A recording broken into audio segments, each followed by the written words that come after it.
Урматтуу Айтбаевна, урматтуу депутаттар, учурдан пайдаланып баарыңыздарды кирип келген жаңы жыл менен куттуктап кеткен уруксат бериңиздер. Спорт менен активдүү машыгууга чакырабыз. Учурдан пайдаланып Мама кенттиктин жана спорт коомчулугунун атынан Кыргыз Республикасынын Жогорку Кеңешинин илим, билим жана маданият спорт комитетинин төрагасы Каныбек Усмоналиевичке жана комитет мүчөлөрүнүн ушул актуалдуу маселени көтөрүп чечүүгө мыйзамды иштеп чыгууга жардам көрсөткөн үчүн ыраазычылык билдирип кетет элек. Анткени бул көйгөйлүү маселе 20 жылдан бери чечилбей каралбай келген. Кыскача маалымат берсем, бүгүнкү күндө Мама кенттикте төмөнкү коомдук бирикмелер аккредитациядан өткөн. Булар Кыргыз Республикасынын Улуттук паралимпиада федерациясы, Кыргыз азиздер коому, дүүлөйлөрдүн спорт кыймылы коомдук бирикмеси. Ошол 3 федерация биздин аккредитациядан өткөн. Булардын жыл сайын негизги республикалык жана эл аралык мелдештер боюнча календардык пландары негизинде Мама кенттик тараптан 3 миллион сомдун тегерегинде каражат бөлүнөт. Андан тышкары мүмкүнчүлүгү чектелген жарандар үчүн спорт өнүктүрүү максатында Мама кенттик тараптан Кыргыз Республикасынын балдар өспүрүмдөр спорттук мектептери, олимпиадалык резервтеги адиштештирилген балдар өспүрүмдөр мектеби, республикалык олимпиадалык резервтеги адиштештирилген балдар өспүрүмдөр мектеби жөнүндө типтүү жобосуна балдар өспүрүмдөр спорттук мектебинин базасында ден соолугунан мүмкүнчүлүгү чектелген жарандар үчүн окуу тайпаларын ачуу нормалары менен толукталган. Ошондуктан бүгүнкү күндө жана көтөрүлүп аткан маселе бизге ошо мыйзамды карап, өзгөртүүлөрдү киргизип, ана жана ден соолук чектелген линиясы боюнча жаңы мыйзамды иштеп чыгуу маселеси коюлуп атат. Буга биз даярбыз, анткени бул маселе керек. Ошондуктан бүгүнкү күндө бул проблема бар.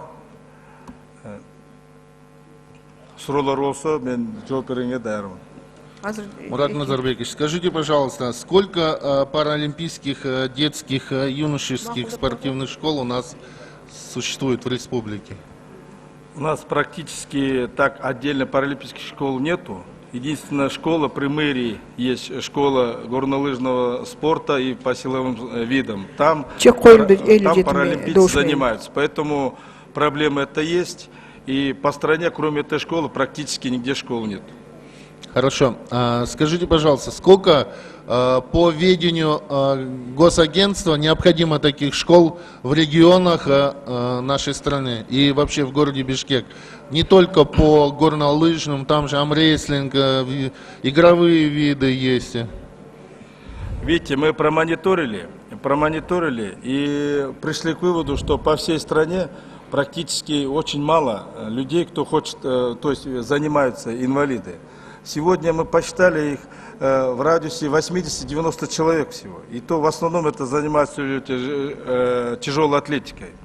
Поэтому персонально в регионах или где-то открывать школу надобности нет, потому что кто-то хромой, кто-то слепой, поэтому кто-то легкой атлетикой хочет заниматься, кто-то жимом. Как-то их всех объединить в одну школу, это очень сложно. Мы хотим сегодня закрепить за школой бокса и тяжелой атлетики, да, для ДСШ закрепить тренеров, которые могли бы на местах создать эти секции и контролировать. Этим путем пошли. Плюс закрепить за Центром олимпийской подготовки самих спортсменов, которые могут участвовать в соревнованиях. И таким образом показать государственную поддержку. Хорошо. 3 миллиона это мало, то есть это вы выделили, да? Или же это участие, распределение бюджета произошло? Нет, это 1,5 миллиона на сурдоолимпийцев. 1,5 миллиона у нас идет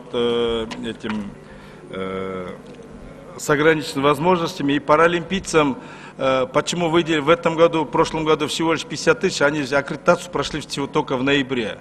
То есть это порядка еще где-то 1,5 миллиона будет. На 2014 год мы планируем где-то 4,5 миллиона суммы по этому направлению направить.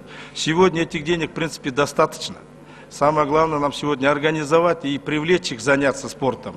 Потому что сегодня, чтобы мы не сделали активно такое, чтобы пришли, занимались, нету, потому что условий нету. Там Хорошо. соответствующее оборудование нужно. Паралимпийское направление – это составная часть госагентства или же Олимпийского комитета, или же это самостоятельная структура? Нет, знаете, Олимпийский комитет своя структура. Это головной, да? Паралимпийский комитет это альтернатива Олимпийскому комитету, но у них свои требования, свой такой же МОК у них свои требования. Просто мы, государство, должно оказать им поддержку.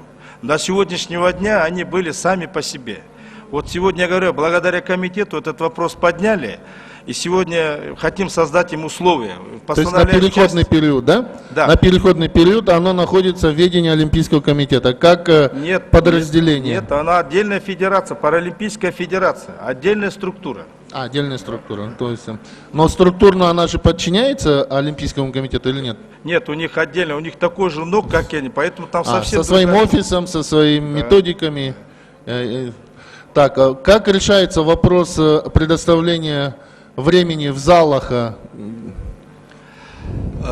аренды? еще раз говорю, по инициативе комитета сегодня, сейчас идет ремонт, мы хотим им создать офис, предоставить, потому что это определенный континент, мы не можем, они не богаты и так далее. Мы навстречу идем, сегодня хотим создать им офис, предоставить в Дворце спорта большой зал для тренировки, оборудовать оборудованием.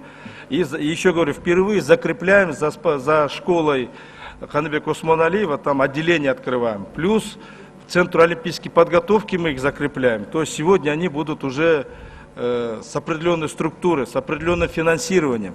То есть уже на самотек это дело не пойдет. Будем организовывать спартакиаду. В регионах, которые тренеры будут финансироваться от государства. Хорошо. Вот у нас в системе образования есть инклюзивное образование, то есть работа с детьми-инвалидами.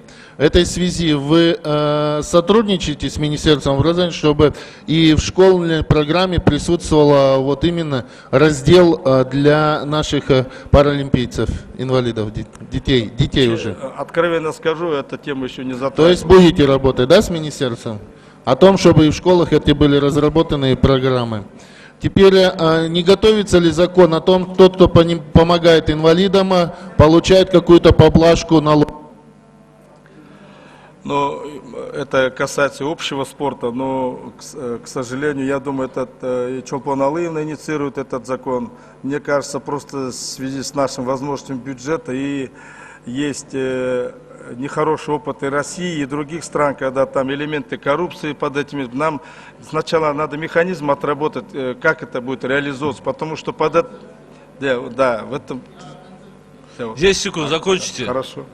Я говорил о концепции, поэтому нам необходимо, чтобы вы, мне бы хотелось, чтобы вы разработали вопрос совместно с Министерством образования по инклюзивному в школах и вопрос о налоговых. Сейчас нас это обязывает, мы как раз в процессе работы вот это все и будем учитывать. 6 пунктта мындай жазылып тур да. Жазылып келип, о республиканском бюджете Кыргызской республики на 2014 год внести, рассмотреть деп атат да. 14 жылдын бюджети уже каралган да. Бул кирген эмес. Туурабы? Анан кийин ошону аткарылбай калат го дейм да, может 15-16 деп киргизсе кандай болот? Жок, өзгөртүүлөр дагы келет да баары. 14 деп кала берсин. Саралиновке Мы в рамках своего бюджета позволяет, потому что паралимпийский чыгымы чоң деле эмес. Бизде башка эме ошо биз жетиштүү акчачы буюрса. Акча жетиштүү деп атат, 14 дагы чыгарабыз деп атат бюджеттен. Колдоп берелик. Добуш коем, добуш бериңиздер, урматтуу депутаттар. Токтомду толугу менен кабыл алып бериңиздер. Жетекчилер ушундай болуп келсе бардыгы кабыл алып бергиле табабыз деп атат. Биринчи министр акчам бар деп айткан. Кандай Осмонович айткандай биринчи министр акчам бар деген. Макул 71, каршы жок, барды 71, катталды 93. Токтом кабыл алынды. Рахмат чоң.